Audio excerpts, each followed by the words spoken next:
এই কোশ্চেনটা আমি প্রায় পাই যে ভাই স্পেনে কি 2 বছরেই পিআর পাওয়া যায়। এই কোশ্চেনটা শুনে আমার প্রায় হাসি পায়, কারণ স্পেনে সাধারণত পিআর অ্যাপ্লিকেশনের জন্য 5 বছর সময় প্রয়োজন। সো এই কোশ্চেনটার উদ্ভব কোথা থেকে হলো? স্প্যানিশ গভর্নমেন্ট সাধারণত একটি সুযোগ দিয়ে থাকে 2 বছরের লিগালিটি সুযোগ। সো যারা হচ্ছে ইলিগালভাবে স্পেনে প্রবেশ করে তারা 2 বছর যদি অবস্থান করে এবং কাজ করে, তারা তাদের লিগালিটির জন্য আবেদন করতে পারে এবং তাদেরকে একটি টেম্পোরারি রেসিডেন্ট পারমিট দেওয়া হয়। এই টেম্পোরারি রেসিডেন্ট পারমিটকে তারা ধরে নেয় হচ্ছে পার্মানেন্ট রেসিডেন্ট বা পিআর।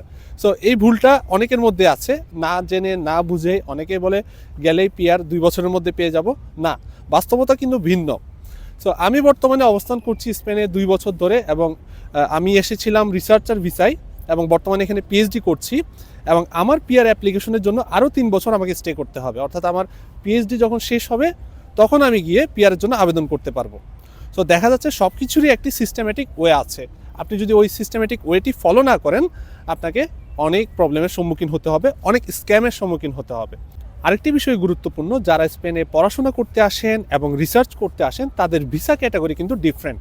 যারা স্টাডি ভিসায় আসেন অর্থাৎ ব্যাচেলর বা মাস্টার্স, তাদের ভিসা ক্যাটাগরি হচ্ছে ডি টাইপ স্টুডেন্ট ভিসা। আর যারা রিসার্চ করতে আসেন বা পিএইচডিতে আসেন তাদের ভিসা ক্যাটাগরি হচ্ছে রিসার্চার ভিসা। সো যারা রিসার্চার ভিসায় আসছেন তারা সরাসরি ওয়ার্ক পারমিটে আসছেন এবং তাদের পিআরটা আসার পরপর থেকে কাউন্ট হয়।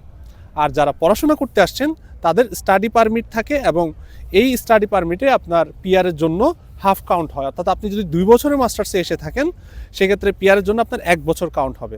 সো এই ইনফরমেশনটা কিন্তু অনেকেই জানে না। আশা করি ইনফরমেশনটি আপনাদের কাজে আসবে।